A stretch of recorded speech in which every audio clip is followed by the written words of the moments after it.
Hello everyone, हाय। कैसे आप सभी लोग? आशा करती हूँ आप सभी लोग स्वस्थ होंगे, मस्त होंगे, बढ़िया होंगे। सभी की तैयारी बहुत अच्छी चल रही होगी। तो चलो आओ आज के सेशन की शुरुआत करते हैं। थोड़ा सा डिले है, थोड़ा नहीं थोड़ा ज़्यादा ही डिले है, बट हाँ फाइन, सेशन तो है ना। चलो न्यूज़ देखते हैं in form of question.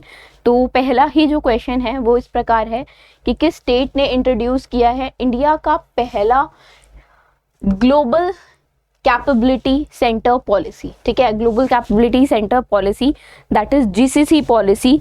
Madhya Pradesh MP ने, ठीक है, इंट्रोड्यूस की है। और ये किसके तहत इंट्रोड्यूस की गई है? आत्मनिर्भर भारत, ठीक है, डिजिटल इंडिया प्रोग्राम्स के तहत दिस हैज़ बीन इंट्रोड्यूस्ड। अब इसमें क्या होगा? इसमें इन्वेस्टमेंट लेके आई जाएगी। कहाँ से? किस पर्टिकुलर सेक्टर के लिए? आईटी हो गया, फाइनेंस हो गया, इंजीनियरिंग, बिजनेस, बीपीओज जो है, इन सब के लिए। ग्लोबल कैपेसिटी सेंटर वो सेंटर हैं जो इंटरनेशनल कंपनीज के द्वारा, ठीक है, एस्टैब्लिश किए गए हैं इन कंट्रीज आउटसाइड, जहाँ पे उनका पर्टिकुलर कंट्री का हेडक्वार्टर है वहाँ पे। ऑब्जेक्टिव सिंपल सा है कि ग्लोबल ऑपरेशंस और एज कटिंग टेक्नोलॉजीज जो है उस सबको एक तरह से पर्टिकुलर कंट्रीज जो है एक दूसरे को सहज हो सके, ठीक है, समझ सकें, अपना सकें। ये सेंटर प्रोवाइड करेंगे software development, artificial intelligence, cloud computing, data analytics, financial services, research and development, supply chain management, customer support, ये सारी सर्विसेज को, ठीक है। और करेंटली जो इंडिया है वो वर्ल्ड का लार्जेस्ट जीसीसी हब है, जिसमें 1600 ऑपरेशनल जीसीसीज हैं, दैट इज 1600 आपके ग्लोबल कैपेसिटी सेंटर्स हैं, ठीक है। आगे चलते हैं। To mark the 10th anniversary of international day of women and girls in science dash launch the campaign imagine a world with more women in science, ठीक है। तो ये यूनेस्को है, ठीक है, यूनेस्को द्वारा लॉन्च किया गया कैंपेन है। United Nation Education Scientific and Cultural Organization ने लॉन्च किया था imagine a world with more women in science on the 11th of February को 10th एनिवर्सरी थी international day of women and girls in science की। और ये जो campaign है वो बेसिकली सपोर्ट किया गया कनाडा के इंटरनेशनल डेवलपमेंट सेंटर के द्वारा। कैंपेन का एम क्या था? सिंपल सा एम है कि जो महिलाओं का इम्पोर्टेंट, क्रूशल, असेंशियल रोल है in basically in the world, और साइंस में कितना प्रोग्रेसिवली महिलाएं आगे आ रही हैं ग्लोबल लेवल पे भी, ठीक है, वो सब दिखाना। एंड ऑल्सो जो जेंडर बैलेंस साइंटिफिक रिसर्च में, स्टडीज़ में जनरली मेल डोमिनेंट चीज़ें रही हैं, ठीक है। तो जब महिलाएं आगे आती हैं हर सेक्टर में, तो that simply it boost economy, it helps in the development of women, ठीक है, and overall development of the nation as well. UNESCO report आई थी एक, यूनेस्को की 2024 यूनेस्को रिपोर्ट आई थी, changing the equation securing STEM futures for women. Women hold 22% of the STEM job in G20 countries. अब ये STEM जॉब क्या है? देखो, साइंस, टेक्नोलॉजी, इंजीनियरिंग, मैथमेटिक्स, इन सब में जो है वो महिलाएं 22% महिलाएं हैं जो G20 कंट्रीज में वर्क कर रही हैं, ठीक है, इन STEM सब्जेक्ट्स में, ठीक है, साइंस सेक्टर में, टेक्नोलॉजी में, इंजीनियरिंग में, मैथमेटिक्स में, ये सब, ठीक है। जो 43% महिलाएं हैं साइंस, टेक्नोलॉजी, इंजीनियरिंग, मैथमेटिक्स और मेडिसिन में है इंडिया में। और नंबर ऑफ विमेन साइंटिस्ट जो हैं वो 18% है। और रिसर्च एंड डेवलपमेंट में जो महिलाएं हैं वो ऑन एन एवरेज 25% के आसपास है। आगे चलते हैं। किस टेलीस्कोप ने डिस्कवर किया है एक rare Einstein ring around the galaxy NGC 6505? Euclid space telescope है, इसने डिस्कवर की है ये Einstein ring around the galaxy NGC 6505। अच्छा, पहली बात, ये आइंस्टाइन रिंग है क्या? This is basically a ring of light जो अपीयर करता है around a body, celestial body, जैसे हमारा अर्थ है, ठीक है, such as dark matter galaxy, ठीक है, एंड क्लस्टर ऑफ गैलेक्सीज, जिसमें बेसिकली अर्थ है या और भी बहुत सारे प्लैनेट हैं। अ फुल आइंस्टाइन रिंग तब दिखती है, ठीक है, एक पूरी आइंस्टाइन रिंग कब दिखती है, वो तब दिखती है अगर ऑब्जर्वर जो है वो लाइक टेलीस्कोप से देख रहा है और बैकग्राउंड गैलेक्सी जो है वो परफेक्टली अगर अलाइंड है टू इट, तब it basically seems to be appear. पहली बार 1987 में डिस्कवर हुई। Strong gravitational lensing is an example of it. Einstein ring जो है अराउंड NGC 6505 वो लाइट के द्वारा फॉर्म हुई थी। बेसिकली एक अननेम्ड गैलेक्सी है जो अराउंड 4.42, ठीक है, 4.42 बिलियन लाइट्स ईयर अवे थी, राइट। उसके उस अननेम्ड गैलेक्सी जो 4.42 लाइट ईयर्स अवे है, उसके लाइट से this basically has been seen, right, that is distorted by gravitational pull of the NGC 6505, right। चलो आगे बढ़ते हैं। Where was the 4th edition of संवद, जो एक हिंदू बुद्धिस्ट इनिशिएटिव है फॉर द कन्फ्लिक्ट अवॉइडेंस, वो कहाँ पे ऑर्गेनाइज किया गया? तो ये पीएम नरेंद्र मोदी जी है, उन्होंने ऑब्जर्व किया इस 4th एडिशन को संवद के, और थाईलैंड में किया, ठीक है। एंड जो इवेंट है वो ऑर्गेनाइज किया गया under the banner of Samvad 4th global Hindu Buddhist initiative for conflict avoidance and environment consciousness the century of Dharma Dhamma. इस जब एड्रेस किया पीएम मोदी ने, तो उन्होंने कुछ कॉम्प्लीमेंट्री नेचर इंडिया जो एक्ट ईस्ट पॉलिसी है उसके बारे में बात की, थाईलैंड एक्ट वेस्ट पॉलिसी के बारे में बात की, एंड म्यूचुअल प्रोग्रेस को फोकस किया, ठीक है। म्यूचुअल प्रोग्रेस, प्रोस्पेरिटी और दोनों नेशंस के बीच में टाइज को और मजबूत बनाने की बात की। उन्होंने अपने जो फ्रेंड हैं शिंजो अबे, जो असैसिनेट बेसिकली हुए थे, पीएम थे जापान के, उनको भी याद करते हुए उनके भी आइडिया जो था, दैट आइडिया ऑफ संवद, ठीक है, that emerge from there 2015 conversation, उनको भी याद किया, ठीक। आगे चलते हैं। कौन सी ऐसी 2 सब्सिडरीज हैं कोल इंडिया लिमिटेड की जिसने साइन किया है MOU with Shri Sathya Sai health and education trust, and this is being signed to provide life saving surgeries for जो बच्चे हैं उनके लिए, चिल्ड्रन के लिए suffering from congenital heart disease under the Nanha Dil initiative. देखो CSR इनिशिएटिव्स होते हैं, ठीक है, उसके तहत कंपनीज कह सकते हो आप, बिजनेसेस, कंपनीज जो हैं वो CSR corporate social responsibility, right, CSR corporate social responsibility के तहत कुछ अच्छे कार्य करती है, ठीक है।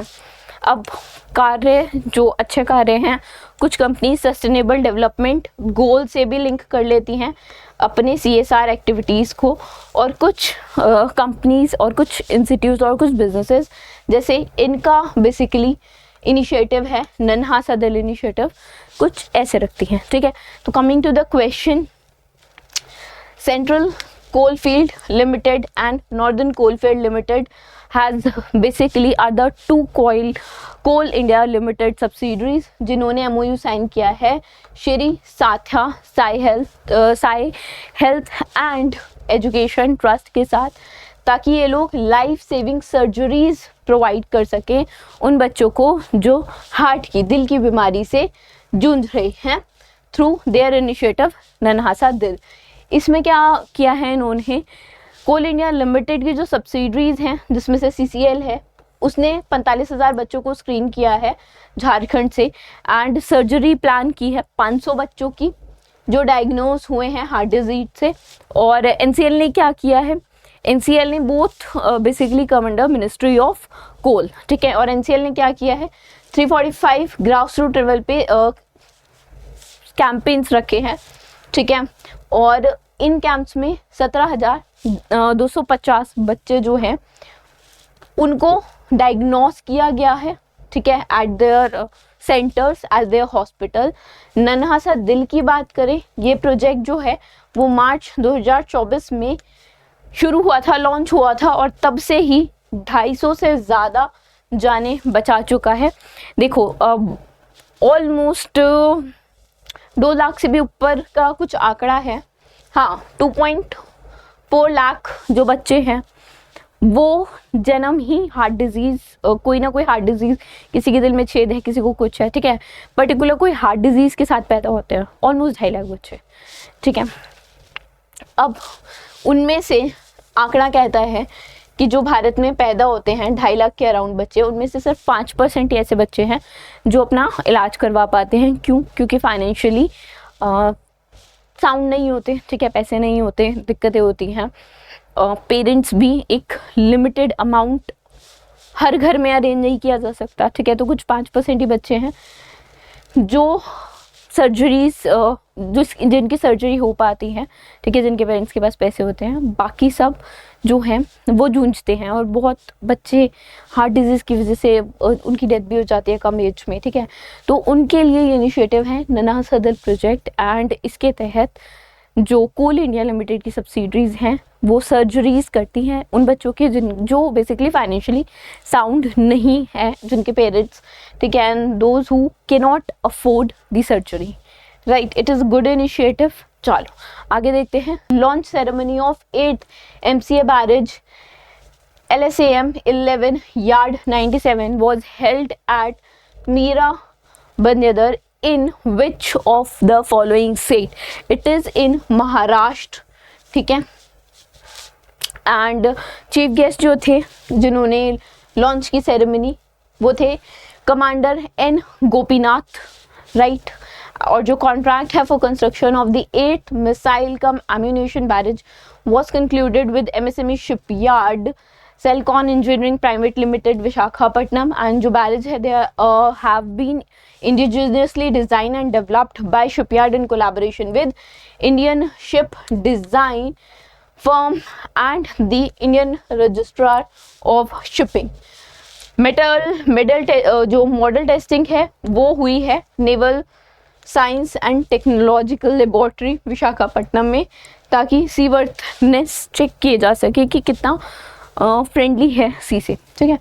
Where was the 4th no money for terror conference held, ठीक है, तो ये जर्मनी में हेल्ड हुई है, म्यूनिच शहर है जर्मनी में, वहाँ पे बेसिकली हेल्ड हुई है। और जो कॉन्फ्रेंस है इट हैड बेसिकली 4 वर्टिकल्स, 4 सब वर्टिकल्स हैं इसके। Multilateral cooperation, financing method for terrorism, financing inclusion and risk based approach, terrorist financing and organized crime. इस कॉन्फ्रेंस के दौरान जो union minister of state and home affairs हैं उन्होंने कंसर्न रेज किए basically, and union minister of state and home affairs Nityanand Rai ने ही इस कॉन्फ्रेंस में इंडियन डेलीगेशन को बेसिकली हेड किया था। एंड उन्होंने लाइक बहुत कंसर्न, जैसे टेरर फाइनेंसिंग होती है, जो टेररिज्म है बोलते हैं बढ़ता ही इसलिए है, और जब तक आप उसको किसी भी चीज़ को फाइनेंसिंग नहीं मिलेगी, एक आपका खुद का, आप जिस स्कूल में पढ़े हो, बचपन जब आपका शुरू होता है, पढ़ाई लिखाई आप करते हो, या बीइंग अ चाइल्ड आपको अच्छे से खाने को दिया जाता है, अच्छे से आप रहते हो, कंफर्ट में आपकी लाइफ, ठीक है, निकलती है। अब कुछ लोग बोलेंगे कि हर किसी की लाइफ कंफर्ट में नहीं होती, आई डू एग्री, ठीक है, बट मुझे ये लगता है हमेशा ना अपने से ऊपर वाले को भी देखो, हमेशा अपने से नीचे वाले को देखो। वाई? बिकॉज यार हम जब ऊपर वाले को देखते हैं ना तो हमें अपनी लाइफ कम लगने लगती है, छोटी लगने लगती है, बहुत सारी प्रॉब्लम्स दिखती हैं। जब हम आप अपने से नीचे वाले को देखते हैं तो हमें लगता है कि वी आर फॉर्चुनेट एनफ कि हमें बहुत सारी चीज़ें मिली हैं जो और लोगों को नहीं मिली। तो ये एक पॉजिटिव अप्रोच क्रिएट करती है, and that's the beautiful thing about life और सिचुएशंस, कि जब आपको प्रॉब्लम्स छोटी लगनी लगे, ठीक है, छोटी छोटी जो प्रॉब्लम्स हैं, छोटी छोटी प्रॉब्लम छोटी छोटी ही लगे, तो that is a good thing, right. चलो क्वेश्चन पे आते हैं। टेरर फाइनेंसिंग की बात कर रहे थे, जो अभी क्रॉस बॉर्डर काफ़ी सालों में बढ़ भी चुका है, ठीक है, उन सब पे इन्होंने बात की। सोर्सेज, टेक्नोलॉजी, जो भी बेसिकली न्यू और डिजिटल टेक्नोलॉजीज यूज़ होती हैं, सोर्सेज, मेथड्स, चैनल्स जो भी यूज़ होते हैं, जो भी टेररिस्ट्स के द्वारा यूज़ होते हैं, वो बढ़ते जा रहे हैं। इन सब चीज़ों पे बेसिकली बात हुई। जो कॉन्फ्रेंस है वो 22 में दिल्ली में हुई थी। ठीक है, चलो आगे चलते हैं। दूसरा, एम्स ऑन्कोलॉजी कॉन्क्लेव कहाँ पे हुआ? ठीक है, झज्जर में हुआ, national cancer institute Jhajjar. Oncology क्या होता है? Study treatment of cancer. ठीक है, ऑन्को से याद रखना है, आपके इंग्लिश में भी आता होगा। वैसे तो लिखा ही है कि कॉन्क्लेव है वो नेशनल कैंसर इंस्टीट्यूट में ही हुई है, तो वहाँ से आप याद रख सकते हो, बट आपको इंग्लिश में भी उस चीज़ को याद रखना है। ऑन्कोलॉजी मीन्स स्टडी और ट्रीटमेंट ऑफ कैंसर, राइट। अच्छा, अगर बात करें एम्स ऑन्कोलॉजी कॉन्क्लेव की, तो इसमें एक्सपर्ट्स थे ऑन्कोलॉजी के across the all institute of national importance of India, and they have discussed about the advancement in cancer care, उसके ट्रीटमेंट मेथोलॉजी में, और ऑनगोइंग जो भी रिसर्च चल रही है उन सब चीज़ों पे बात हुई। कुछ कैंसर हैं जैसे नेक का, हेड का कैंसर है, उसको कैसे कंट्रोल, उसको कैसे प्रिवेंट किया जा सकता है, उन सब चीज़ों पे भी बात हुई। जो कॉन्क्लेव है उसकी थीम थी discuss practice and research avenues in breast cancer, और जो नॉलेज है बेसिकली, या जो भी शेयर्ड पार्टनरशिप है, वो उसको एम करना चाहिए basically to accelerate progress in fighting against cancer. ठीक है, आगे चलते हैं। अच्छा, अगला क्वेश्चन है कि आदि महोत्सव जो है वो कहाँ पे इनॉग्रेट किया गया, किसने इनॉग्रेट किया? देखो, आदि महोत्सव से रिलेटेड क्वेश्चन तो एन नंबर ऑफ क्वेश्चंस आप बना सकते हो। ठीक है, इसके अलावा भी और बहुत सारी चीज़ें बन सकती हैं, but what is important news. ठीक है, तो प्रेसिडेंट द्रौपदी मुर्मू ने इनॉग्रेट किया Aadi Mahotsav major Dhyanchand national stadium new Delhi में। ये जो फेस्टिवल है ये फरवरी 16 से 24 तक मनाया जाएगा, एंड इसमें आपको ट्राइबल कल्चर, इंडिया का culture, art, craft, cuisine, commerce सब कुछ देखने को मिलेगा। ठीक है, अगर आदि महोत्सव की बात की जाए तो फ्लैगशिप इनिशिएटिव है किसका? ट्राइफेड का, tribal cooperative marketing development federation of India limited, and this comes under ministry of tribal affairs. आदि महोत्सव में बहुत सारे ट्राइबल, अराउंड 600 से ज़्यादा ट्राइबल आर्टिसियन, 30 स्टेट्स और यूटी, मतलब स्टेट और यूटी मिला के हैं, से ज़्यादा लोग आए हैं। 500 लोगों ने परफॉर्म भी किया है, और 25 ट्राइबल फूड स्टॉल्स भी लगाए गए हैं। जो इनॉग्रल सेरेमनी थी उसमें कुछ परफॉर्मेंसेज हुई ट्राइबल आर्टिस्ट के द्वारा। अच्छा, अब एक क्वेश्चन और पूछा जा सकता है यहीं से आपसे स्टार्टिंग बना के, कि जैसे मान लो मैच द कॉलम दे दिया और उसमें पूछ लिया छऊ डांस किस पर्टिकुलर स्टेट से बिलोंग करता है, क्या किससे करता है। ठीक है, मैच द कॉलम मान लो, ऐसे कुछ करके क्वेश्चन बना दिया, राइट। होता है करंट इवेंट से स्टार्टिंग बनता है, राइट। तो ये भी इम्पोर्टेंट है क्योंकि इनॉग्रल सेरेमनी में ये सब डांस परफॉर्म हुए हैं, तो कौन सा डांस किस स्टेट को बिलोंग करता है ये जानना बहुत ज़रूरी है। ठीक है, Chhau from Jharkhand, Kalbelia from Rajasthan, Gaur Maria from Chhattisgarh, Siddi Dhamal from Gujarat, Angi Gair from Rajasthan, right. और कुछ और आदि महोत्सव के हाइलाइट्स हैं। ट्राइबल आर्टिशियंस का लाइव डेमोन्स्ट्रेशन हुआ, 20 बेसिकली पब्लिक सेक्टर अंडरटेकिंग और 35 ट्रेनिंग इंस्टीट्यूट ने कोलैबोरेट किया। 25 MOU साइन हुए with design institute and corporate housing. International pavilion, state and international pavilions have showcased the unique tribal craft. Delegations आए श्रीलंका और Indonesia से, and many more, right. आगे चलते हैं। What was the title of fashion event जो organise किया गया development commissioner for handlooms ministry of textile के अंदर on the sideline of Bharat text. ठीक है, this is breathing threads.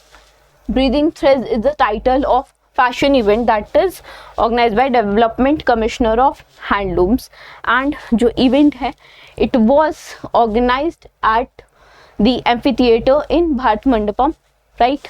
in the sideline of Bharat Techs 2025 in association with Vaishali S. Coucho, Vaishali S. Stories Private Limited, Mumbai, in coordination with Handloom Export Promotion Council. अगर बात करें Vaishali S काउचो की तो it is a technique, आप कह सकते हैं 24 साल पुरानी टेक्निक है, पुरानी डाइंग हैंड वीविंग टेक्निक है जो यूज़ की जाती है आज भी बेसिकली.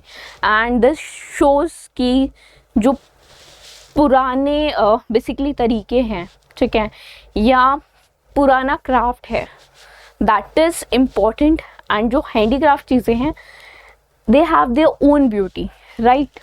तो this fabric that is woven by villages from 5 different states जो कि हैं वेस्ट बंगाल, मध्य प्रदेश, उत्तर प्रदेश, कर्नाटका, राजस्थान.